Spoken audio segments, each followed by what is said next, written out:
folks. Welcome to another edition of Exploring Mental Illness, everything that you wanted to know but were too afraid to ask.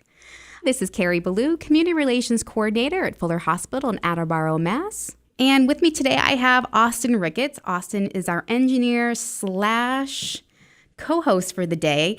Derek Mohan is on assignment. Welcome, Auston.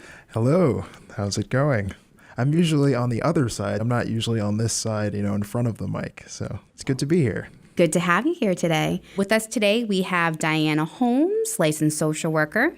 Diana, welcome. Thank you. Great to have you here today. Thank you for inviting me, and also just thank you for keeping the topic open. It's really important that we're constantly talking about this, so I appreciate it.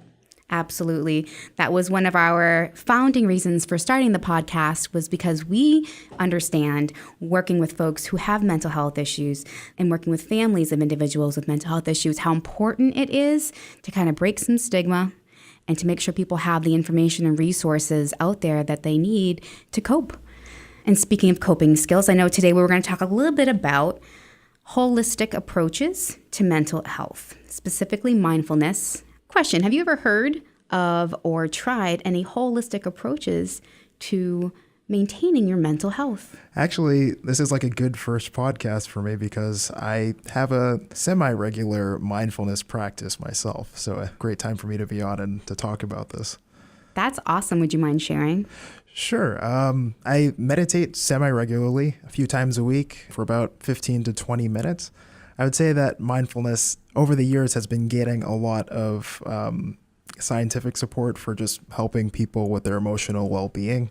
So can I ask a little bit more? Sure. What does your exercise include?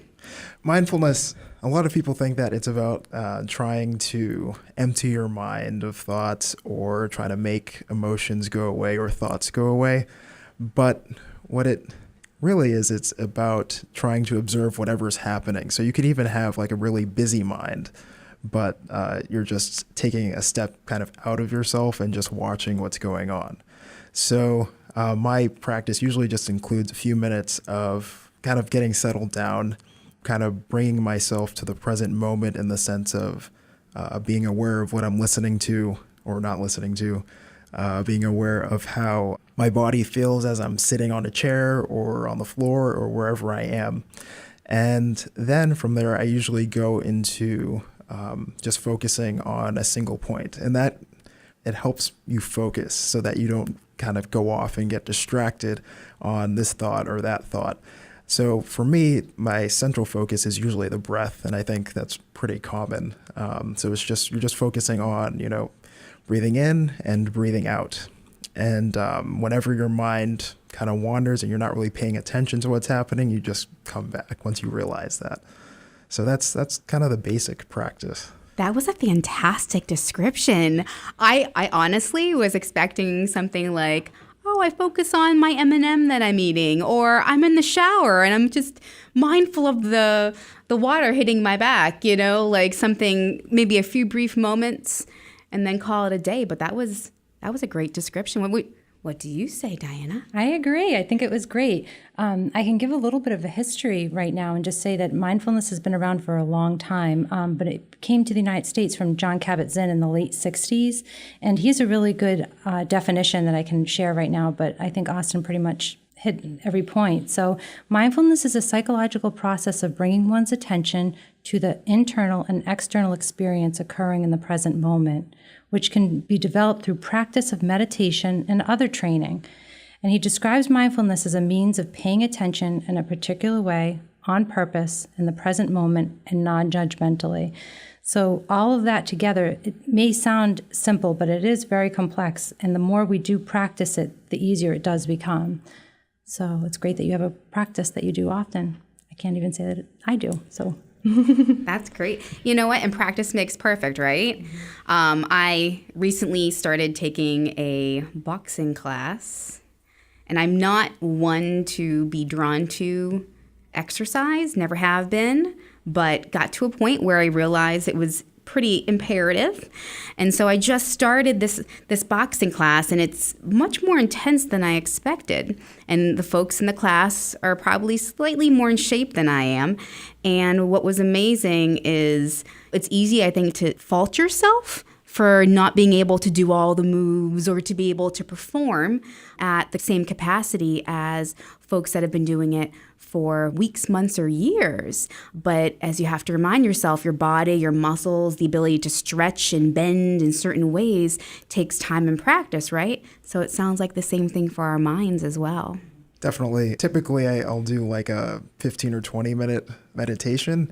For me now, it just goes by really fast. But I know when I first started, it was every minute was very, very slow.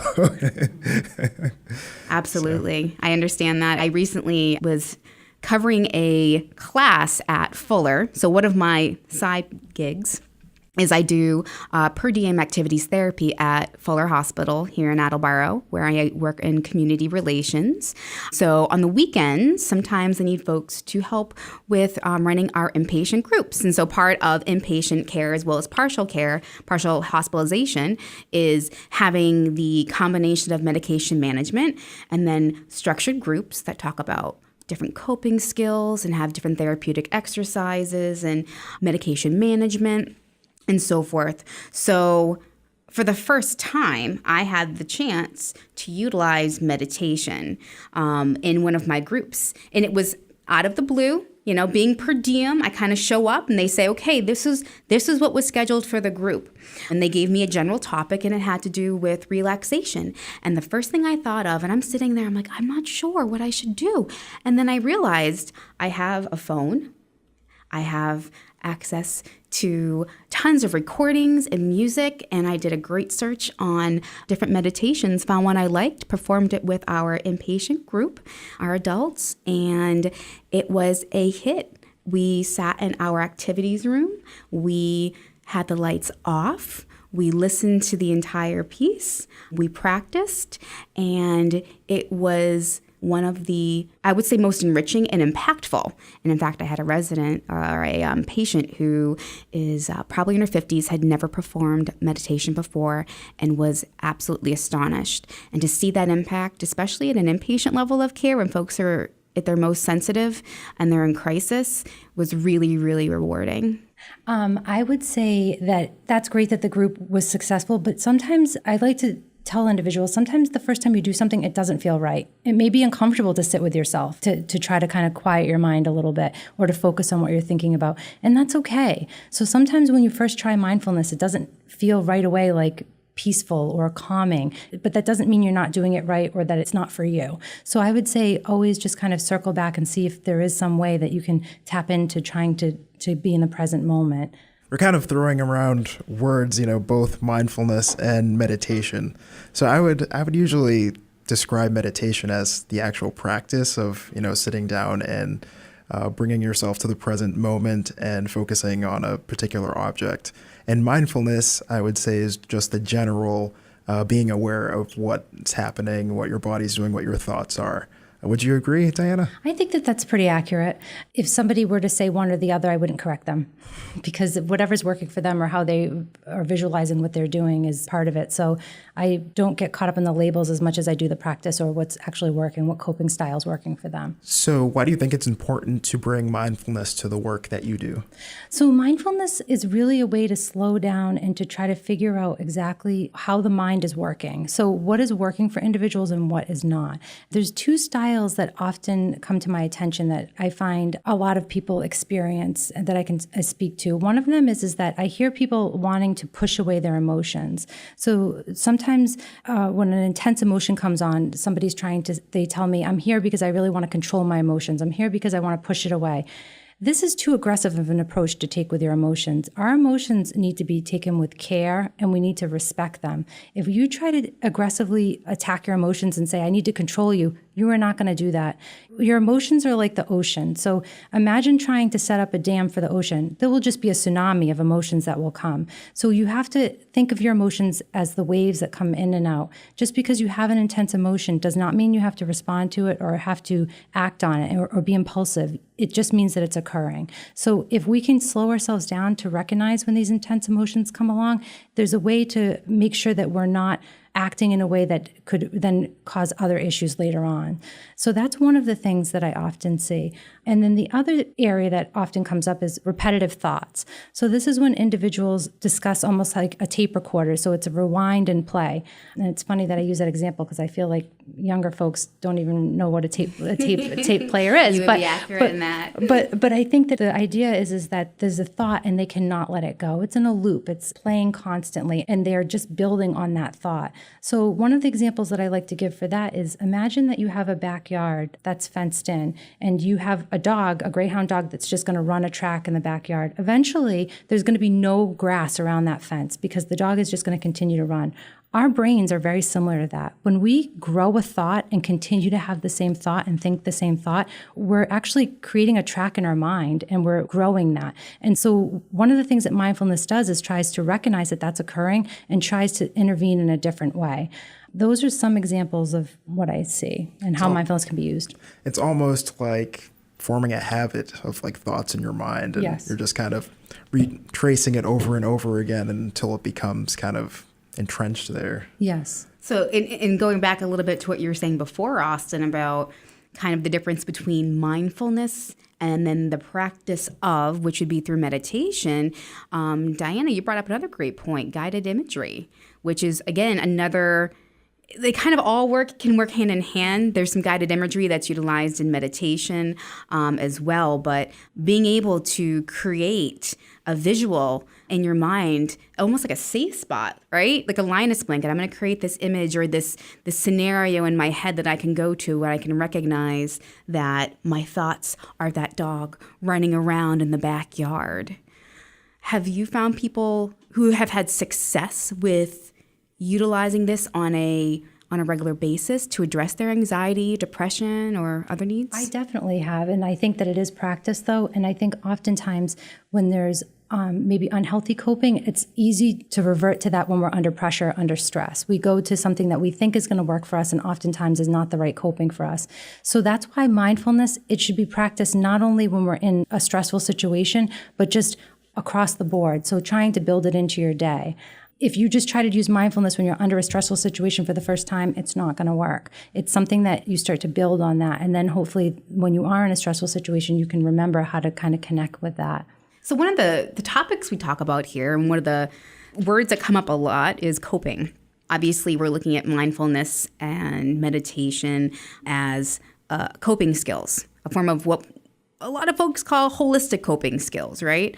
I find personally that it's now more than I've ever noticed historically, is that our society and our mental health agencies, establishments, hospitals are utilizing a combination of holistic approaches with the standard evidence-based medication management and counseling approach, right? So my question to you, Diana, would be, what are your thoughts, or where have you seen people being able to manage, or should I say, what was the outcome of people trying to manage both a holistic approach along with the more standard approaches to managing their mental health? Well, I would say that I don't prescribe medication. I'm a licensed social worker. So what I usually try to do is focus on techniques that are going to work. So one of the ways to do that is definitely through mindfulness. Another technique I like is motivational interviewing, but that would be a whole nother show. But with mindfulness, I really think that this should start to be incorporated even with schools. Getting to know our emotions, getting to know how we are thinking or feeling about something, and building compassion for ourselves can also help build empathy and compassion for others. So I really see a big missed opportunity with that. I think that this is an area where getting even children to learn about their emotions is really important. It would be helpful if they could identify when they're feeling certain ways and ways to cope and be able to express what's happening. You mentioned incorporating mindfulness throughout the day. What are some ways that people could do that? Some of the ways we had mentioned, even like through Amazon or different scripts that people have, they can even do it on their commute. They can have a mindfulness script that they use on a commute. It could be on the train or even in the car. Be careful. You don't want to be putting on one that's going to put you to sleep while you're driving, but there are certainly other ones. But it also can be through the day in terms of when you're eating your meal. So it can be structured in whenever you're doing something that's routine. It would be important to do. Okay, so I'm trying to imagine a quick example or quick exercise of mindfulness could be my lunch, right? Maybe I'm going to sit there and I'm going to really focus on the taste of my food, the crunch, versus just trying to eat and type, which unfortunately nowadays a lot of folks, they do. They go right through their lunchtime. They don't stop. They're afraid they're not being productive enough or they're trying to catch up. But that's a really great idea. Sitting there just mindfully eating your lunch, even if it's just one item, right? And just trying to focus on that. Or even walking, the steps, really feeling each step that you take instead of just walking from A to B. Really good idea. And I know that you'd mentioned, obviously, there's a lot of media platforms where you can access these for free. I know that there's a plethora of DVDs and CDs out there that focus on the subject. And I think for folks that maybe are hesitant to want to invest in anything, but like to have something on hand, there's local libraries. I know they are an awesome resource for education and information, both audio as well as visual. You have some books in front of you. It looks like you have some go-to guides and references. Tell us a little bit about some of the resources that you found to be helpful. One of the books that I really like is Pieces Every Step, and it's a book by Thich and Hunt. And it's a quick read because each section is just a different mindfulness. So I've actually lent this book to a lot of individuals, and they always end up returning it, which is nice. But these can be found really anywhere, at the Unlikely Bookstore or the library, anywhere. Is that another book for... This is guided imagery. Oh, I see. This is a guided imagery book, and I'm glad that you brought that up earlier, too, because sometimes when you're trying mindfulness out, you may not like a certain style. But again, you should try to see if there's other styles. It's really important to remain open because sometimes folks will try one thing and they say, no, that never works for me. Well, when we do that, that's a way to kind of cut off our way of coping, right? We're kind of cutting out a whole category that this is never going to work for me. But to try to remain open that if the guided imagery doesn't work, maybe a different type of mindfulness will work, and just to try out different ones. So. Can you talk a little bit more about that? Is it just imagining a place, or what is it? So the guided imagery can take you somewhere in your mind. So it could be the beach or anywhere that's relaxing or anything like that. One of the things that I was just thinking about when I said that word, that will never work for me, there's research out that shows that individuals that do have more depression and anxiety often speak in absolutes. So they say things like, my life will never be, or it's always that way. Everybody always treats me that way. And when we speak in these absolutes, it is doing something to our brains. And they've kind of categorized people who have more depression and anxiety, and they've noticed that type of language happens more. So when we're using absolutes, just be mindful about, is it really always, or is there other examples that could maybe counter that, and ways that you can kind of have a little bit more of flexibility in your thinking. So you actually brought up a really good point. I feel like we're kind of jumping around a little bit here, jumping right into the mindfulness piece and what it is and different techniques. But for our listeners out there, who would benefit from mindfulness? And what are some of the areas of need that it addresses? Yes. So as I had mentioned, students that are going to school, young children, I really do think that mindfulness can help everyone. To what degree, it depends on how much an individual is willing to practice or if they feel like it's going to work for them. So really, I don't see any population that would not benefit from trying to track how they think about the world, how they engage with the world, ways that they are quick to interact with the world. It's just a way to kind of slow us down to try to figure out what is happening. How do I respond to certain things? With that being said, I have found it to be helpful with individuals that do have anxiety and depression. So we're talking about mindfulness and kind of slowing down. Just to offer some contrast, what does a person who's not mindful at all look like? Yeah, that's a good question. Well, I think sometimes folks may not even realize it, but it may be just in a routine. So their lives may look like rushed, or they may not have moment to kind of sit and reflect. And a lot of times that is something that can happen. When we're being mindful, sometimes it feels uncomfortable because we have to sit with ourselves. And sometimes it's hard to do that because then we realize we have maybe racing thoughts or we're having negative thoughts about ourselves. It's not always comfortable to be mindful. But somebody that's not mindful may be, it comes out in frustrations or different ways. And I would absolutely agree too about the piece about the who it addresses and what areas of need, the depression and anxiety. Obviously, we talk a lot about chronic mental health here on our podcast, but we also talk a lot about preventative measures, right? Do you wait till it becomes a problem to address it? We don't really talk enough about what we can do to prevent ourselves from getting to that point. And so you mentioned, for instance, integrating this with children, right? And giving them these practices now. And so again, from my perspective, working in an inpatient mental health setting, we use it as a tool consistently with our patients who are with us for direct mental health issues, and then folks who have what's called a dual diagnosis, which is where you have a primary psychiatric diagnosis, but you have a co-occurring substance use and abuse disorder. So I'm used to using it, and our team is used to using it as another tool to help to bring them down, to address the crisis, to address that when they're at their most vulnerable.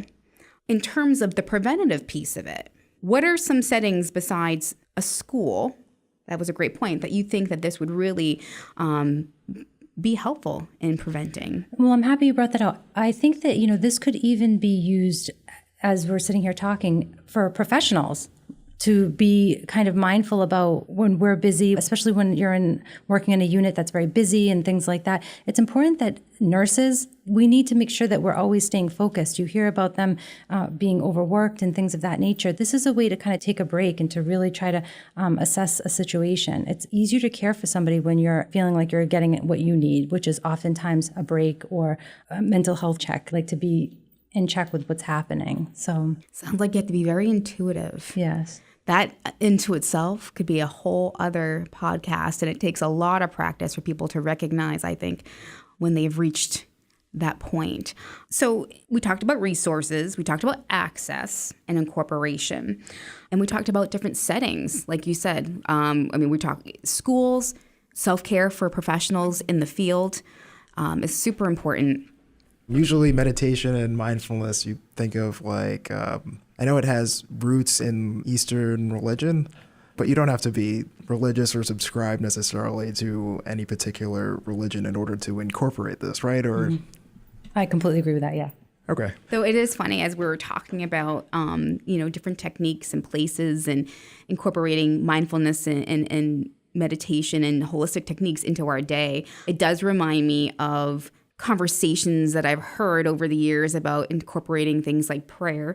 Prayer is across religions and backgrounds, is essentially another form of mindfulness, or could be considered another form of mindfulness, but it just reminded me of the two. Is there any research out there? And I'm just curious because I'm thinking and hearing what you're saying about how it benefits folks and using it as a positive coping skill. And where we see a lot of negative coping skills, Diana, and you know this probably already, is with substance use and abuse. What is your viewpoint of maybe being able to address substance use and abuse using mindfulness? Yeah, so mindfulness, it's interesting because even when we think about like the 12-step program, when you really even look at that program, a lot of the steps have to do with taking a break, being mindful, being in the moment, and trying to figure out kind of next steps. And so I think that it could be used, but when I think of individuals that are struggling with substance abuse, I often think of for clinicians to be using motivational interviewing. So how can we get them through the process of wanting to change themselves? So really getting them on board for wanting that and desiring that. But it certainly can be used as a tool. I think oftentimes when somebody's struggling with substance abuse, it's a way to get away from their mind. They're using often to get away from thinking. And again, this is to connect us with our thinking, right? The opposite. So it can be very uncomfortable at times, but if it can be tolerated, then it certainly should be used.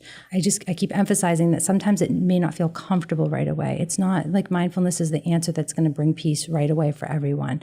It could sometimes make you feel more uncomfortable when you start thinking about maybe how many judgmental thoughts you have about yourself, or how many times you're interacting with the world in a way that you really don't feel like is connected to your true self, your higher self.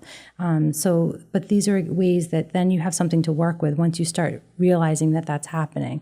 Like my inner voice is telling me negative things about myself constantly, and that's really impacting how I interact with my coworkers. It's impacting how I interact in my family relationships. And once that happens, then it's a whole another discussion that can be had. So it kind of can open up things in a way, if that makes sense. Just from what you're describing, it seems like your thoughts influence your emotions and vice versa, and then that influences your actions, right?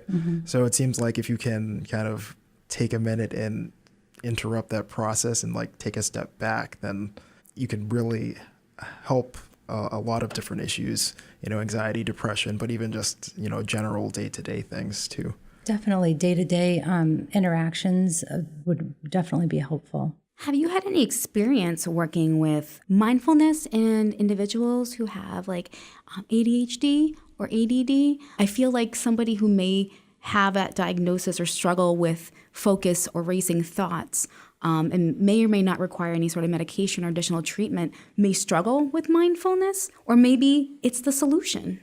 Yeah, I agree. It can go either way. I think it's just one opportunity to try one potential coping. So it's one opportunity to try something. And if individuals are open to it, it could potentially work.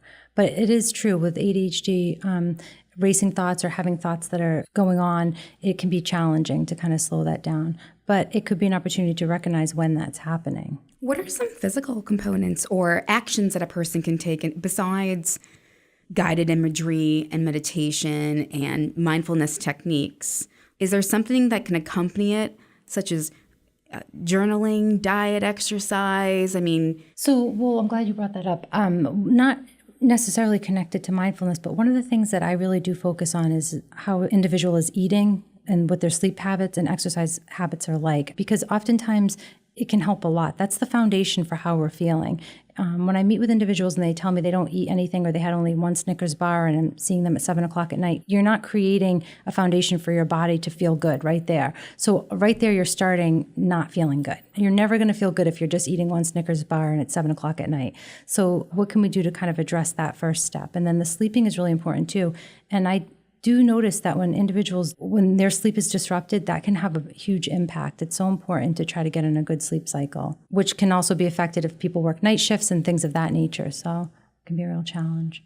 I've been super stressed lately. I have a lot going on between work, and I've got an aging ill parent, and I'm in the process of having a transition with my marriage, and there's so much going on, and I feel like I can't keep track. And I've noticed like little things lately where I've been unable to, like I've missed like my daughter's bathing suit and not packing it in her bag today.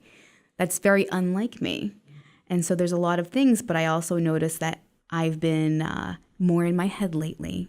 And so maybe mindfulness is something that I could utilize to kind of slow everything down and make some pretty big decisions, because Lord knows, right? When we're impacted and confronted with a lot of decisions or any major decisions, never mind several of them, you can get overwhelmed, you could shut down, you could avoid topics, situations, the task at hand.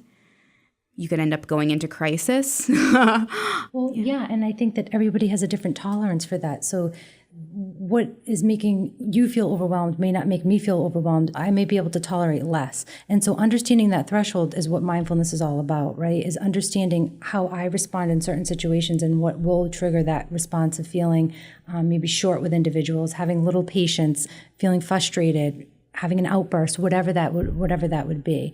And so this is really about that. So I think that that brings up a really good point, that what is overwhelming to me may not be overwhelming to you. And the only way that I can track that is to understand myself. And that's really what mindfulness is about, is to understand your own interactions with yourself, the world, and how you can grow your emotional muscle to be a little bit stronger. And so you're able to maybe tolerate things that you once were not able to, how you can continue to take risks in life and live a life and feel free to do that. That's really what this is about. Can you talk a little bit more about the emotional muscle? When we're doing things like trying to control our emotions or having repetitive thoughts and not recognizing that, we're getting ourselves more vulnerable.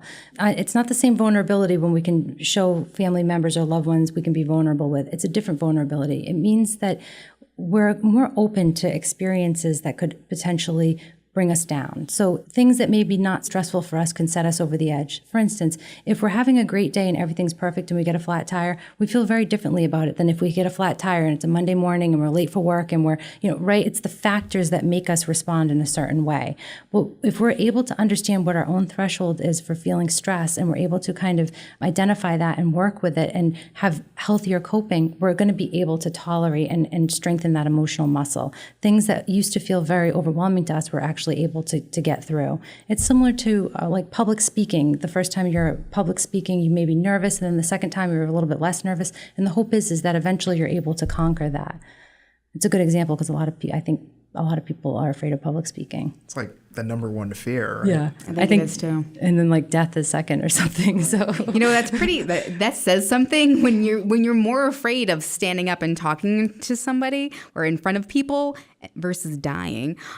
As you've been talking about mindfulness, I actually have been thinking in the back of my head about public speaking, because to me, one of my fears when I publicly speak, and I do a lot of public speaking for Fuller, and when I'm getting out there, I've noticed that when I first started publicly speaking, the anxiety was going, my head was rushing, my thoughts were racing. It was difficult. And unfortunately, too, I think in that process, it comes across that way as well. You can tell when somebody's really nervous. They're bouncing from thought to thought, or they're not focused, or maybe they have too much on their mind. As time has gone on and I've got to better understand my topic and also been able to kind of stop before I present and really try to focus on the topic at hand, it's improved. And I will be honest with you, I never even thought about using mindfulness or even taking a few moments and having a quiet meditation beforehand. But now I think I am, because all I can imagine is I've got all these ideas and all these things going through and I have so much I want to say. Wouldn't that help to kind of guide and focus on my thoughts? I was thinking about that, and if I were in a similar situation, I'd probably feel a lot of discomfort. Taking a minute and just sitting with myself would make a lot of that kind of come to the surface. Do you think mindfulness would help with that, or would it just make me more uncomfortable? Well, that's we have to try. You have to try for yourself and see what works. But as you were talking, I was even thinking about sports. I think that a lot of individuals that play professional sports may not even realize that they're using mindfulness with their certain kind of styles. They have to hold their hands a certain way before they go to bat, or walk a certain way, and they have these things that they do, these rituals that could be considered mindfulness in some ways. Maybe a little bit obsessive at times, but it's a way to kind of get their mind in the game. Right? They're trying to focus themselves and say, okay, I'm about to get to bat right now. Right? This is my time to do this, and this is what I need to do. And so it really can be used in a lot of different ways. Could it be used to help someone through discomfort, though? So using mindfulness to get through discomfort, the more you're practicing it in times when you're not uncomfortable, it will be easier to use when you are experiencing great stress or more stressful situations. So it just depends. If you're using it regularly and you're incorporating it into your daily routines, then when there is a moment of stress, you'll remember that mindfulness is a tool and be more connected to it. So would it look something like, in this public speaking scenario, I'm feeling anxious beforehand. Would using mindfulness in that instance just allow me to acknowledge that I'm feeling anxious and that's okay? Or I don't know, what would it? Yes, so that could be one of the things that you say to yourself, but also remember, anxiety can be like fight or flight or freeze, fight, flight, or freeze, but it doesn't mean you have to do any of those things, right? Just because we're having a feeling or we're recognizing a feeling in ourselves does not mean we even have to react to it in that situation. Let's talk a little bit about mindfulness in 2018. How do we practice mindfulness in a day and age where everyone is connected to everything through this little device in the palm of their hands? How do we be mindful? And what do you think the impact of technology has right now on mindfulness and some of the issues that we have around being mindful? Yeah, so one of the techniques, when we're trying to talk about coping and to help individuals, one technique could be distraction, which certainly we can definitely use our cell phones or technology to distract ourselves. The concern comes into play when it's the only technique that's used. So if somebody is saying, when I'm anxious, the only thing that can relax me is my phone, when I'm playing a game on my phone. That gets really concerning because you're disconnected from yourself and from others, and that's not being mindful. So I wouldn't say that technology is all bad, but at the same time, it should have its place. And at certain times, if you do need a distraction tool or technique, that could be helpful, but at the same time, you're not connecting with what's really happening or dealing with what's going on for you. Auston, any thoughts on technology and mindfulness? Well, I try to use technology to help my mindfulness. I know that there's a lot of YouTube videos, with meditation and things like that. So I use my cell phone, at least at times, to help me be mindful. I understand. As I had mentioned before, I took out the old cell phone and pulled up my meditation exercise. And so it can be quite useful. In fact, I will be honest, I was on some social media platform. In your feed now, there's a lot of advertising. There's like a new meditation, I don't know if it's an app or something, or a mindfulness app. And their marketing was great. It was like, take 15 minutes and breathe. And I'm like thinking to myself, that sounds so nice right now. I was tempted to hit it. But what I'm hearing the most of right now is the fact that folks out there really need to think about practicing this, making a commitment to try mindfulness, meditation, or any of the holistic techniques that we had mentioned, coming up with a program, coming up with a plan. If you can work with a professional, amazing, great. If you need a resource, we gave a ton of great resources. And of course, there's your local library. Making a commitment, kind of like going on a diet, right? If you can commit to 30 days doing a detox, can you commit to 30 days of trying mindfulness? What have the people that you've worked with said after kind of integrating mindfulness into their daily life? At times, it can be uncomfortable to first recognize your thoughts, as I've mentioned, but then over time, it becomes part of the practice of who they are. And hopefully it's integrated into their day-to-day routine, and they are not really noticing it as much because it's just kind of a different way that they're being. And that is really the hope, that it's just incorporated into how they live and how they interact with the world and with themselves. I think over the years, we all have an opportunity to hear motivational speaking from all different types, whether professionally or personally. And I feel like one of the consistent habits that I've seen amongst folks who are successful and who come across successful and grounded and focused is diet, exercise, and some form of meditation or mindfulness. For our listeners, we have a bonus audio file for you guys. It's about a 10-minute meditation, and it's a loving kindness meditation. Can you tell us a little bit about that? Sure. So the loving kindness meditation has been around for some time, and it's just a way to extend love to yourself and then to others, and even to individuals that you may not particularly like. And that's the hope, is that you are in such an openness and a space where you're able to do that. But when you're doing this, you can come up with in your mind your own visualization. One of the ones that I like is I think of a figure 8. So I think that the other person is on the other side of that figure 8, and that the love and kindness is being spread to them and then coming back and circling in that infinity loop. And so everybody can kind of come up with their own visualization for that. But the other thing that I like about this meditation is if you're trying to do this and you're struggling with thinking of somebody that you feel loves you unconditionally, or you don't have a lot of relationships with individuals that are not complicated. So if you have a lot of complicated relationships, you can even do this with a pet, somebody that loves that every time you walk in the door, loves to see you. So it doesn't have to be necessarily feeling love and kindness from an individual. It can be something like your dog or your cat or anybody that you have an uncomplicated relationship with. So I hope that you find it helpful. Great. Diana, thank you so much for joining us today. Thank you for having me. This has been wonderful. Thank you for allowing us and our listeners to get some more information and understand how impactful it is just to slow down and be present. For folks that are interested in or have questions about our podcast today, you can reach us directly through email at mentalillness@wararadio.com. I'm Carrie Ballou, Community Relations Coordinator at Fuller Hospital. Thank you so much for joining us today. I can be reached if you have any questions about mental health issues directly. You can reach me at Fuller Hospital. The direct number there is 833-3-FULLER. If you prefer email, I can be reached at Carrie, Carrie.Ballou, Ballou, @uhsinc.com, or you can look at our website, www.fullerhospital.com, for more information.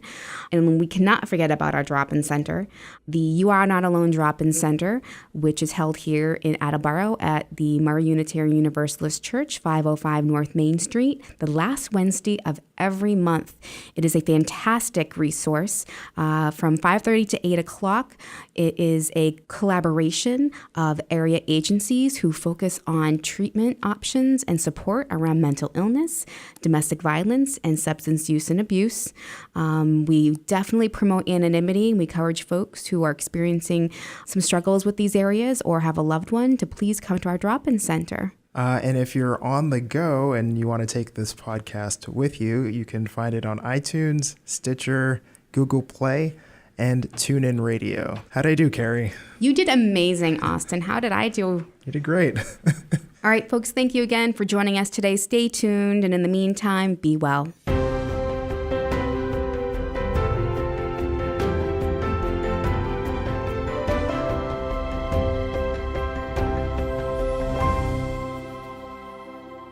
The contents of the Exploring Mental Illness podcast provides general information and discussion about medicine, health, and related subjects. The content provided in this podcast, its associated website, and any links material are not intended and should not be construed as medical advice. This podcast should not be used in any legal capacity. No guarantee is given regarding the accuracy of any statements or opinions made on this podcast or its associated website. If the listener or any other person has a medical concern, they should consult an appropriately licensed healthcare professional.